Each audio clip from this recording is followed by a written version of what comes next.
Bapak Ibu sekalian, apa yang ingin saya sampaikan ini adalah bahwa berbagai gerakan-gerakan ideologi transnasional hari ini sebenarnya sasarannya adalah satu, Nahdlatul Ulama. Gerakan-gerakan khilafah, Hizbut Tahrir internasional hari ini betul-betul berada pada tataran normatif, berada pada tataran-tataran di bawah permukaan. Mereka menjelma menjadi partai-partai politik, menjadi gerakan-gerakan di dalam lembaga dan kementerian. Ini harus diakui. Saya punya datanya. Kelompok-kelompok Salafi Wahabi ini sekarang menginfiltrasi polisi dan tentara. Di kepolisian 23.000 yang terpapar ajaran-ajaran ini. Di TNI 9.300 yang terpapar.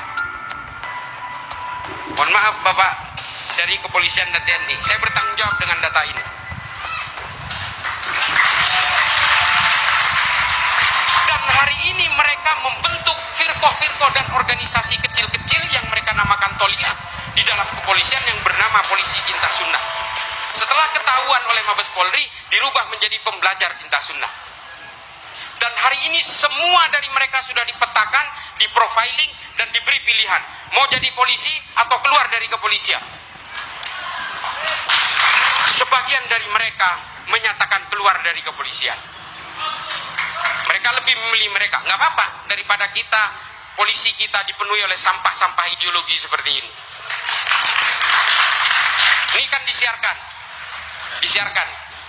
Polri hari ini mengeluarkan, bukan hari ini, bulan Juni mengeluarkan Perpol nomor 7 yang melarang ajaran-ajaran berbasis eksklusif dan berbasis radikal ini.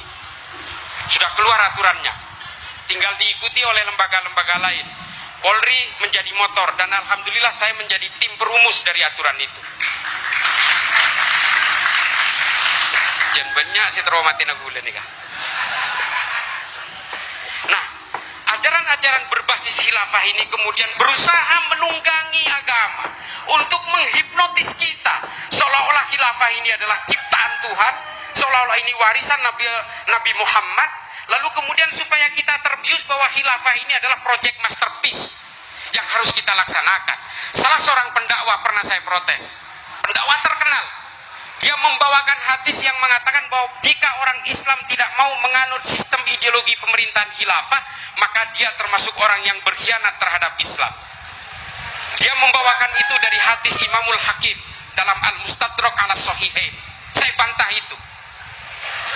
Karena kitab ini dibuat oleh Imamul Hakim dalam keadaan pikun, Pak. Ini bukan buatan Tuhan, Bapak Ibu sekalian. Khilafah ini sudah dilakukan oleh bangsa Romawi 1300 tahun sebelum umat Islam menggunakan sistem ini. Malu kita kalau kita ngaku bahwa ini buatan Allah. Orang Romawi sudah lebih dulu menggunakan sistem ini. Lalu kemudian mereka mengatakan ini sistem Allah, maka kalian harus ikut kami semua. Semua gerakan-gerakan politik ideologi transnasional ini menunggangi Islam supaya mudah menghipnotis kita. Kita cukup bertakdim kepada para ulama NU yang sanad keilmuannya betul-betul terpercaya. Panjang sekali kalau berbicara tentang ideologi transnasional, karena saya memang banyak sekali menggunakan metode pendekatan sejarah, Pak, Bapak Ibu sekalian. Karena kebetulan studi saya tentang sejarah dan filsafat Islam di Amerika, jadi saya betul-betul menggunakan metode pendekatan sejarah. Kalau pakai dalil, Pak, debatnya nggak selesai. Tapi kalau sejarah, insya Allah ikhtilafnya sedikit, khilafiyahnya sedikit. Jadi makanya saya sering menggunakan metode pendekatan sejarah. Jadi jangan kaget kalau saya berani mengatakan bahwa khilafah itu bukan buatan Allah, itu buatan bangsa Romawi ketika menguasai kekaisaran Bizantium. Yang mau membantah ini saya tantang, ayo. Tapi belajar dulu, jangan cuma urat leher aja. Lalu presiden dengan sistem syuro, karena konflik antara Sayyidina Umar dengan Sa'ad bin Ubadah yang luar biasa, kaum muhajirin dan kaum ansor sudah berhadapan menghunus pedang, lalu kemudian diambil jalan tengah, wasatiyah, middle path, bahasa Inggrisnya. Jangan bahasa Inggris lah, nanti nggak ngerti. Nah, lalu kemudian diambil jalan tengah, ditunjuklah Sayyidina Abu Bakar. Disinilah paling awal digunakan sistem syuro, kesepakatan bersama. Tapi nanti pada zaman Bani Umayyah dirubah lagi menjadi sistemnya al-mamlakah, kerajaan dinasti dari Muawiyah bin Abi Sofyan turun ke Yazid bin Muawiyah, Yazid bin Muawiyah turun kepada Walid bin Yazid. Jadi turun-temurun dari bapak ke anak lalu ke cucu. Berubah lagi sistemnya. Pada zaman Bani Abbas ya dirubah lagi, dirubah menjadi ahlul halli wal aqdi. Nah, mungkin nggak kalau sistem dari Tuhan kemudian diubah-ubah sesuai kebutuhan? Nggak bisa, ini nggak logis Pak, nggak rasional. Nah, makanya saya membantah habis-habisan termasuk Ibnu Taimiyah. Ibnu Taimiyah ini memang tidak semuanya jelek.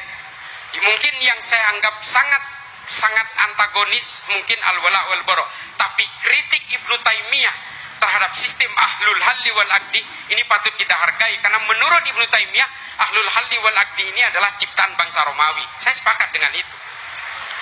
Nah, inilah kemudian yang berusaha menyasar kita hari ini, berusaha menggempur orang-orang Nahdliyin, karena kalau Nahdlatul Ulama ini tumbang, Indonesia tumbang Pak, udah percaya saya.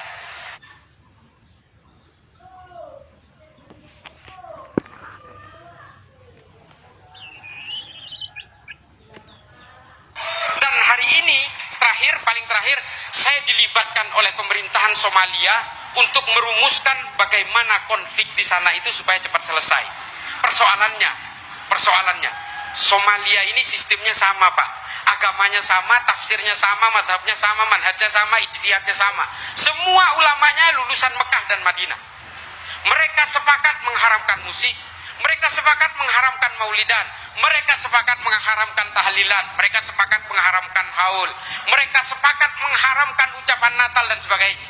Mereka semua satu negara sepakat, tapi sampai hari ini mereka berperang Pak. Semua satu negara itu pahamnya Salafi Wahabi. Apa yang membedakan mereka? Yang membedakan mereka adalah al-wala wal bara. Meskipun satu tafsir, meskipun satu iman, meskipun satu mazhab, tapi ketika orientasi politiknya berbeda, maka mereka wajib bermusuhan.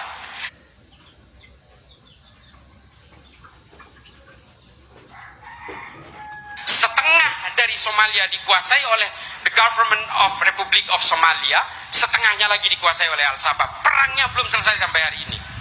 Lalu mereka meminta saran. Saya terlibat dalam berbagai konferensi dengan mereka. Saya pernah konferensi juga dengan presidennya. Lalu saya katakan, satu kuncinya yang Anda butuhkan, Nahdlatul Ulama. Ini benar. Saya sampaikan betul kepada mereka. Kalau kalian tidak punya lembaga sejenis Nahdlatul Ulama, maka kalian tidak akan punya perekat tanpa syarat. Di Indonesia perekatnya, bridgingnya adalah Nahdlatul Ulama. Orang-orang Islam, orang-orang Kristen, orang-orang Hindu, Buddha, Konghucu di Indonesia memang semuanya memiliki nilai-nilai supremasis, harus kita akui. Semua manusia ini punya keinginan-keinginan supremasis Pak. Kita ingin menguasai istri, istri ingin menguasai kita, yang laki-laki, kan begitu. Ini baru dari suami istri, belum dalam kehidupan beragama, belum dalam kehidupan berbangsa. Semua punya keinginan supremasis. Orang-orang pasti sibuk membangun tembok-tembok, tapi lalai membuat jembatan Pak. Nah, Nahdlatul Ulama adalah jembatan-jembatan di antara tembok-tembok itu. Pemerintahan Somalia saya sarankan untuk membentuk sebuah wadah sejenis Nahdlatul Ulama yang bisa menjadi jembatan, yang bisa menjadi perekat di antara semua perbedaan-perbedaan itu.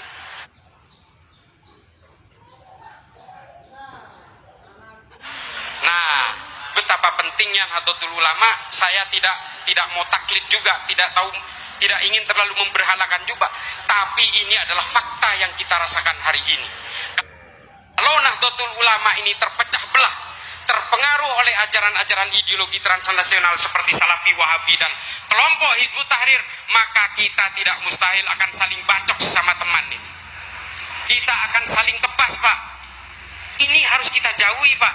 Tidak mustahil kalau kita termakan oleh ajaran-ajaran ideologi transnasional ini, kita akan saling tebas dengan tetangga sendiri.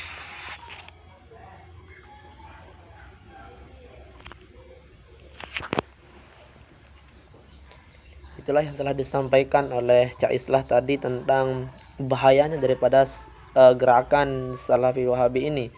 Dan kemarin pemerintah Indonesia juga ditantang oleh Kiai Said untuk apa?